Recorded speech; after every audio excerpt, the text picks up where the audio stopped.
Sutapa. Sutapa travel ব্লগে আপনাদের সবাইকে স্বাগত। এবারে আমাদের ডুয়ার্স ভ্রমণ শুরু করেছিলাম গতকাল লাটাগুড়ির গ্রিন ফরেস্ট রিসর্ট থেকে। একটা রাত এখানে থাকা ও খাওয়া দাওয়া ভালোই উপভোগ করলাম। আবার সঙ্গে বিকেলে গরুমারার জঙ্গল সাফারিও সেরে ফেলেছি। চলুন আজকে লাটাগুড়ির সাইট সিন করে তারপর জঙ্গলের মাঝে আর এক রিসর্টে নয় থাকা যাবেক্ষণ। আপাতত রাজার গাড়িতে লাটাগুড়ির আশেপাশে ঘোরাঘুরি করব, মানে ডুয়ার্সের 7 পয়েন্ট সাইট সিং এর মধ্যে যতটা সম্ভব আজ আমরা ঘুরে দেখব। চলুন প্রথমে শুরুটা করা যাক ডুয়ার্সের অন্যতম আকর্ষণ মূর্তি নদী দিয়েই। রিসর্ট থেকে 18 কিলোমিটার পথ পার করে তাই চলে আসলাম মূর্তি নদীর ধারে। গত বছর বর্ষাকালে দুরাত থেকে গিয়েছিলাম এখানেরই রাস্তার উল্টো দিকের এক রিসর্টে, তাই জায়গাটি খুব চেনা। রাস্তার ধার ঘেঁষে পথ নিচে চলে গেছে নদীর ধারে। তবে এখন শীতকাল হওয়ায় নদীতে জল খুবই কম, হেঁটে নদী পার হওয়া যাবে। নদীর জল এতটাই স্বচ্ছ যে জলের নিচে নুড়ি পাথর ওপর থেকেই দেখা যায়। বর্ষাকালে এই নদীর আবার অন্য রূপ। তবে পাহাড়ের ওপর থেকে বয়ে আসা জল তখন প্রচণ্ড স্রোতে বয়ে চলে। আবার কখনো কখনো এমনটাও হয়েছে যে নদীতে একদমই জল নেই দেখে পশুরা বা মানুষেরা নদী পার হয়ে ওপারের জঙ্গলে হেঁটে যাওয়ার সময় আচমকাই চলে আসা জলের স্রোতে ভেসে গেছেন কেউ না কেউ। শীতকালে যদিও সে সম্ভাবনা নেই। চলুন, ওদিকে দুই ভাই বোন এখনো ব্রেকফাস্ট করেনি, তাই আশেপাশের দোকান থেকেই কিছু খেয়ে নেওয়া যাক। দেওয়ারের মেয়ে এই প্রথমবার বেশি দিনের জন্য আমাদের সাথে ঘুরতে বেরিয়েছে, তাই সপরিবারের এই ট্যুরটাও আমরা বেশ এনজয় করছি। চাপড়ামারি জঙ্গলের মাঝের এই মসৃণ রাস্তা ধরে চলতে চলতে মনে মনে ভাবছি যদি হাতির দলের দেখা পাওয়া যেত ভালোই হতো, কিন্তু সেটা রোমাঞ্চকর হলেও ভাগ্যের ব্যাপার। এই যেমন 2013 সালে ঘটে যাওয়া এক দুর্ভাগ্যজনক ব্যাপার ছিল, এই চাপড়ামারি স্টেশনে ট্রেন চলাচলের সময় একসাথে কমপক্ষে 17টি হাতি আহত ও নিহত হয়েছিল। মূর্তি থেকে কাটতে হতো, কেটে এখানে জিপ সাফারি করা যাবে, তাই তো? টিকিট কাউন্টার এখানে নেই।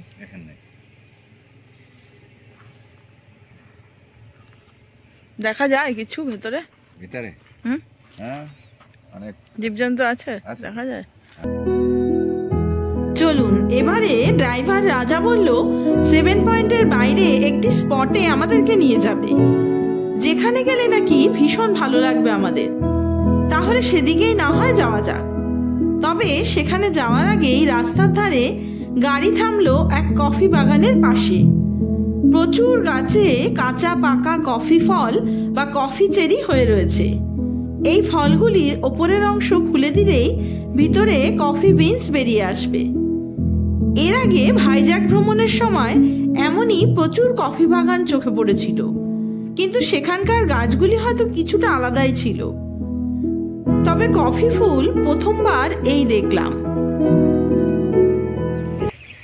প্রচুর বড় বাগানটা। কারা করে এই বাগানটা? লোকাল লোক।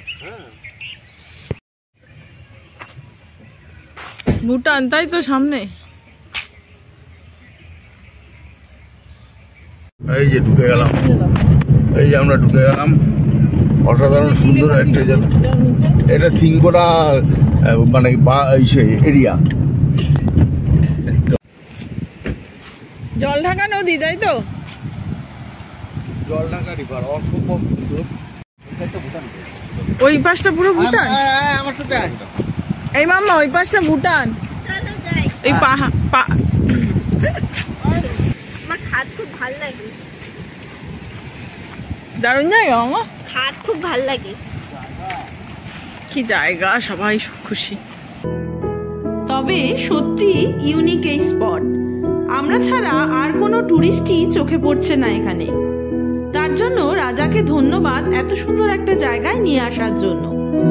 সবুজ রঙা জল আর ধবধবে সাদা রঙের স্রোত সবকিছু মিলিয়ে মিশিয়ে অসাধারণ রূপ এই জলঢাকা নদীর। শীতকাল হলেও কিন্তু নদীতে প্রচন্ড জলের গতি। জলঢাকা নদী উত্তরে ইস্ট সিকিম থেকে উৎপত্তি হয়ে ভুটানের ওপর দিয়ে বয়ে গেছে, তবে কিছুটা অংশ এই ভারত ভুটান সীমান্ত অঞ্চলে পড়েছে। ডুয়ার্সে এই নদী গিয়ে আবার জিতি নদীর সাথে মিশেছে।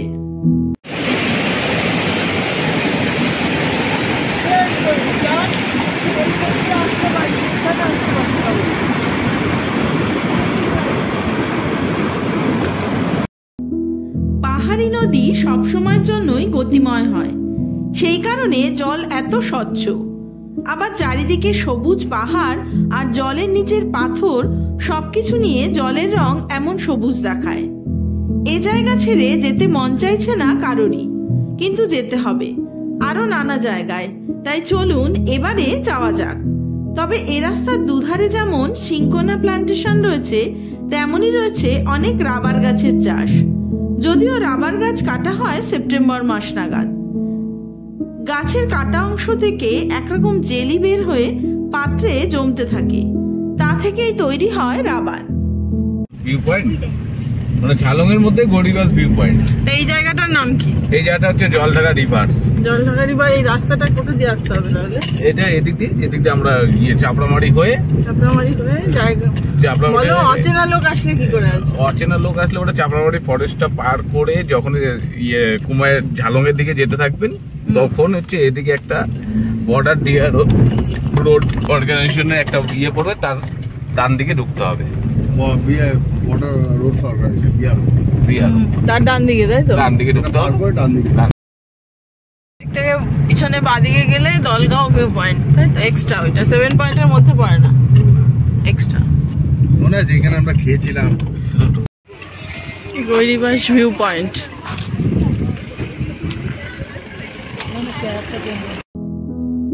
আপাতত চলে এসেছি গৌরীবাস ভিউ পয়েন্ট। ওপর থেকে নিচে জলঢাকা নদীর বয়ে চলা, আর তার এক প্রান্তে পশ্চিমবঙ্গের কালিম্পং জেলার গ্রাম ঝালং, আর অপর প্রান্তে প্রতিবেশী দেশ ভুটানকে দেখা যায় দূর থেকে। যে দৃশ্য দূর থেকে হলেও অপরূপ। যতদূর চোখ যায় শুধুই সবুজ।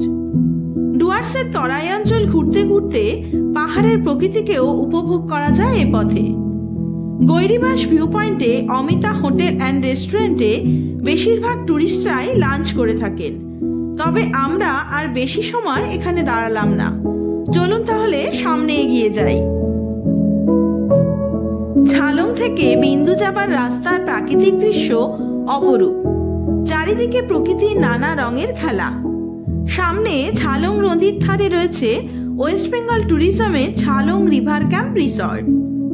পাহাড়ের এপথের সৌন্দর্য এতটাই বেশি যে আমরা সিদ্ধান্ত নিলাম একবার এসে ঝালংয়েই থাকব। আশেপাশে অনেক হোমস্টেও রয়েছে। এমনই এক হোমস্টেতে দুপুরের খাবারের অর্ডারটা দিয়ে গেলাম। বিন্দু হয়ে ফেরার পথে লাঞ্চ করব এখানেই। হ্যাঁ, এই জায়গাটায় জলটা অ্যাভেলেবল, কিন্তু ও জল পাওয়া যায় সব সময়? জল পাওয়া দাও একদম ভালো জল, এটা সব ও এটা ভালো জল, একদম ভালো জল। এখানে এখানে আমার এখানে মন্দির আছে না, এখানে সারা মন্দির তো পরে আসবো। শোনা যদিও বেশি দূর আর এগোনো হলো না, আবারও দাঁড়িয়ে পড়লাম রাস্তার ধারে। পাহাড়ের চারিদিক থেকে ঝর্ণা নেমে এসেছে রাস্তার ওপর, আর নিচে বয়ে চলেছে নদী। এই দৃশ্য কি আর মিস করা যায়? তাই চলুন একটু না হয় দাঁড়িয়েই যাই। দারুণ জায়গা, কিন্তু ওইখানের ওই হোমস্টেতে থাকলেও ভাল লাগবে জানো। এই দেখ, এখান দিয়েও ঝর্ণা, চারিদিকে শুধু জলের আওয়াজ দেয়।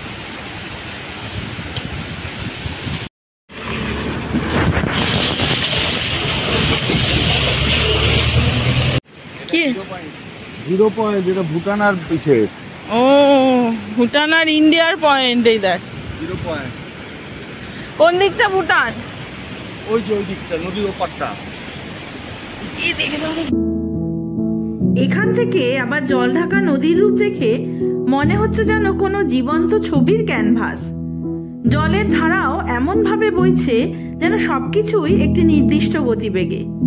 মোটের ওপর পুরো রাস্তায় জলঢাকা নদীকে পাশে পাশে নিয়ে চলেছি আমরা। যেখানে বিন্দু যাবেন ওইখান থেকে জলটা টেনে নিয়ে আসছে পাইপ লাইনের মাধ্যমে। সবাই এখানে দাঁড়িয়েছে কেন? এটা টাইটানিক পয়েন্ট বলে। কি বললো? এটা টাইটানিক ভিউ পয়েন্ট।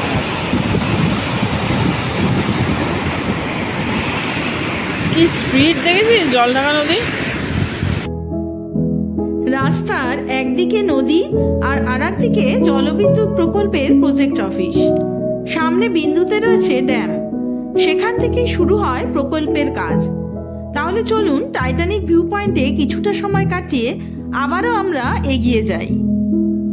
পথ চলেছে এঁকে বেঁকে, আর দূরে ভুটানের হিমালয় পর্বতমালা। রাস্তার দুধারে সুন্দর সাজানো বাড়ি, হোমস্টে, নানা রঙের ফুলের বাহার দেখতে দেখতে মন প্রাণ জুড়িয়ে যাচ্ছে। আবার রাস্তার ধারে কমলা লেবুর বাগান দেখে খোঁজ করা শুরু করলাম গাছের সব লেবুই কি পেরে ফেলা হচ্ছে। আসলে ডিসেম্বরের এখন প্রথম সপ্তাহ, কয়েক সপ্তাহ আগে থেকেই লেবু পাড়া শুরু হয়ে যায়। দেখতে দেখতে চলে আসলাম আর এক ভিউ পয়েন্টে, যার নাম অ্যাপেল স্টোন।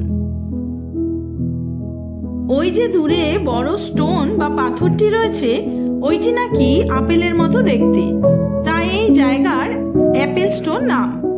পাথরের গা বেয়ে চলেছে পাহাড়ি ঝর্ণা। পাশেই রয়েছে অ্যাপেল স্টোন রেস্টুরেন্ট, যেখানে খাওয়া দাওয়া করার জন্য একটি কমন নাম। রেস্টুরেন্টের গা ঘেঁষে সরু রাস্তা ধরে চলে যাওয়া যায় ঝর্ণার ধারে। এত সুন্দর লোকেশনে খাওয়া দাওয়া করা কিন্তু যেত, তবে আমাদের আরেক জায়গায় কথা দেওয়া আছে, তাই আর রেস্টুরেন্টে যেতে পারলাম না। এটা আপেলের মতো মামা? পেঁপের মতন দেখতে। পেঁপের মতো? ঠিক আছে, পেঁপে। অ্যাপেল ফোনের অ্যাপেলের মতো দেখতে।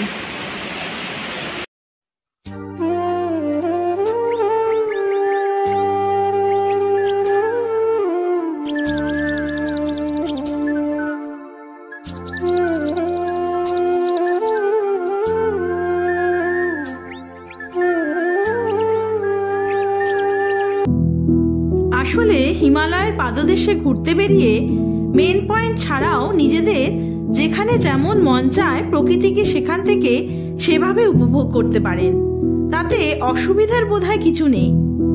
এই যেমন কমলালেবুর খোঁজ করতে করতে এখানে আবার দাঁড়িয়ে পড়লাম। গাছ ওপরে না? গাছ কি করে যাও? ও, এই যে সিঁড়ি দিয়ে? হ্যাঁ হ্যাঁ হ্যাঁ, সিঁড়ি দিয়ে যাও, তাই তো? সমস্ত রাস্তাতে এই একটি বাগানই হয়তো রয়েছে যেখানে এখনো লেবু রয়েছে, তবে সব লেবু গাছ থেকে পেরে কোয়ালিটি অনুযায়ী ভাগ ভাগ করে রাখা রয়েছে আলাদা আলাদা ভাবে। কত করে কত করে মিষ্টি? মিঠা হয় কা? Thank you.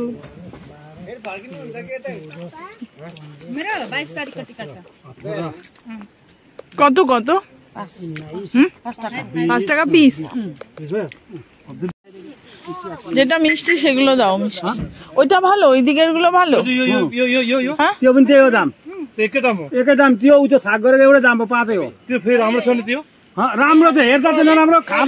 ওই ওপরের গুলো কত দাম? ওপরে যেগুলো রয়েছে বিক্রি হবে না? ওইটা মালিক নাই। তা ঠিক আছে, তুমি এখানে ভালো মিষ্টি দেখে দাও। কোনটা ভালো? ওইটা ভালো না এটা ভালো না এটা ভালো? একটা খায় দেখেন না, তুমি দাও। তুমি দাও না মিষ্টি দেখে, 5টা দাও, বাচ্চা খাবে। চলুন তাহলে লেবু কিনে খানিক গল্পগুজব করে আবার আমাদের পথ চলা শুরু করি। এই এলাকাটি ভুটান ভারতের সীমান্তবর্তী হওয়ায় এখানকার মানুষজনের মধ্যে অনেকটাই ভুটানের সংস্কৃতির ছোঁয়া রয়েছে। শেষমেশ আমরা পৌঁছালাম বিন্দু, আর বিন্দুই হলো ভারতের শেষ সীমানা। রাস্তা এখানেই শেষ, এরপর ভুটানের শুরু। রাস্তার দুধারে অনেক দোকানপাট, বেশ জমজমাট এলাকা। ভুটানের নানা ধরনের চকলেট এখানের দোকানগুলিতে স্পেশাল। তাছাড়াও নানা ধরনের জিনিসই বিক্রি হচ্ছে, যদিও আমাদের চকলেট ট্রাই করা হয়নি। সামনে বিন্দু ব্যারেজ, জলঢাকা নদীর ওপর। আর যেহেতু সীমান্তবর্তী এলাকা হয়, এসএসবির জওয়ানদের নজরদারিতেই রয়েছি আমরা। কালিম্পং ডিস্ট্রিক্টের পাদদেশে অবস্থিত এক ছোট্ট গ্রাম, যার উচ্চতা 2000 ফিট। আর বিন্দু ড্যাম ইন্দো ভুটান সীমান্তে অবস্থিত জলঢাকা নদীর ওপর ভারতের সেকেন্ড ওল্ডেস্ট ড্যাম। বাঁধের লক গেট অধিকাংশই খোলা দেখছি। ড্যামের জল হাইড্রো ইলেকট্রিক পাওয়ার প্ল্যান্টে ব্যবহার করা হয়। চলুন, বেলা 3টে বাজতে চলেছে। এবারে লাঞ্চ করতে হবে আবার ঝালংয়ে গিয়ে, যেখানে খাবারের অর্ডার দেওয়া রয়েছে। ডুয়ার্সের সারাদিন ভ্রমণে 7টি পয়েন্টের মধ্যে আছে গৈরিবাস ভিউ পয়েন্ট, অ্যাপেল স্টোন, বিন্দু এবং জলঢাকা জলবিদ্যুৎ কেন্দ্র, সামসিং ও লালিগোড়া ভিউ পয়েন্ট, সুলতানেখোলা ও রকি আইল্যান্ড। তার মধ্যে সুলতানেখোলাতে গাড়ি রেখে আবার অন্য গাড়িতে ঘুরতে হবে, তাই সমস্ত কিছু কভার করতে চাইলে অসম্ভব টাইম ম্যানেজ করে চলতে হতো।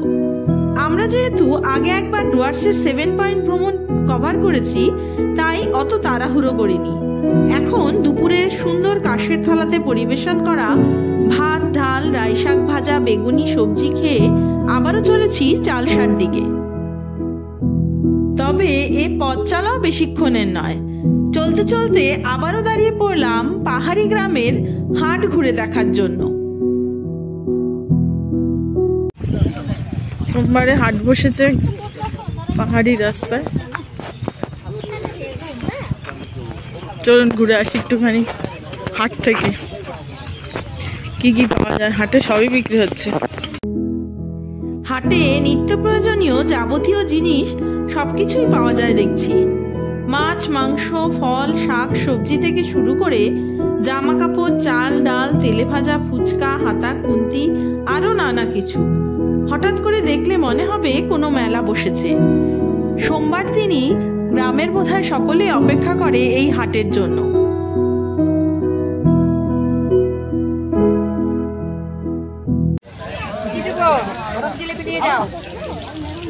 এই জায়গাটার নাম কি? কি হাট এটা?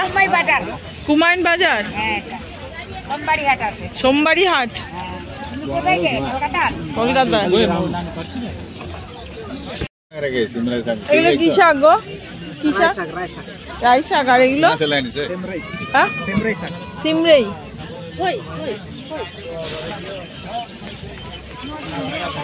ভুসি ভুসি এগুলো কি? ওই খায় যে গরুতে খায় সেগুলো? গ্যাস্ট্রিকের ওষুধ। বন কাঁঠাল, গ্যাস্ট্রিক, হাই প্রেসার, এটা বলে মনসা ফল, এটা বলে বন কাঁঠাল। এটা মনসা ফল। যার হাঁপানি আছে, শরীর ব্যথা আছে, জলের ব্যথা আছে, বাত বিষা আছে, ও ওজনের এটা আছে গ্যাস্ট্রিকের, হাই প্রেসার, হাই প্রেসার, যার ঘাটো ঘাটো ব্যথা আছে, ওজনের কাজ করবে। এই যে খুলে রেখেছে এখানে, এটা বন কাঁঠাল। চলুন, ভালোই লাগলো গ্রামের হাট দেখতে। সকাল 10টা থেকে আমাদের আজকের ভ্রমণ শুরু করেছিলাম। পাহাড়, নদী, ঝর্ণা, কমলালেবুর বাগান, পাহাড়ি মানুষজন, প্রকৃতি সবকিছু নিয়ে বেশ ভালোই কাটলো দিনটা। পথ চলতে চলতে চা বাগানই আর বাদ যায় কেন? যতই পথের দুধারে সবুজ চা বাগান দেখি না কেন, দুধারে সবুজ পাতার মাঝপথ দিয়ে হাঁটতে ভালোই লাগে। সঙ্গে পড়ন্ত বিকেলের রোদে চারিপাশটা যেন আরো সুন্দর মোহময় লাগছে। বাগানের ভিতরে বোর্ডে লেখা হাতিদের যাতায়াতের অধিকার আছে, বিরক্ত করিবেন না। মানে হাতির দল যেভাবে যেখানে খুশি চলাচল করতে পারে।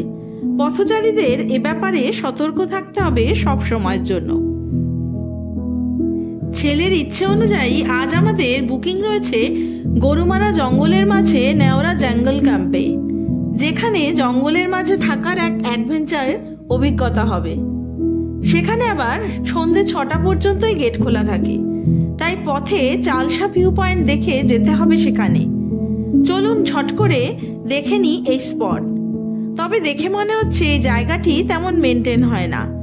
এই ভিউ পয়েন্ট থেকেই গরুমারা জঙ্গলের ওভারঅল একটা ভিউ পাওয়া যায়। খানিক চারিদিকটা দেখে ফেরা যাক। চলুন। আপনাদের কেমন লাগলো আজ সারাদিন ঘুরতে? আজ তবে এই পর্যন্তই থাক। আপনাদের সাথে দেখা হবে নতুন আর একটা ব্লগে, নতুন আর এক জায়গায়। ততদিন সবাই সুস্থ থাকবেন, ভালো থাকবেন। নমস্কার।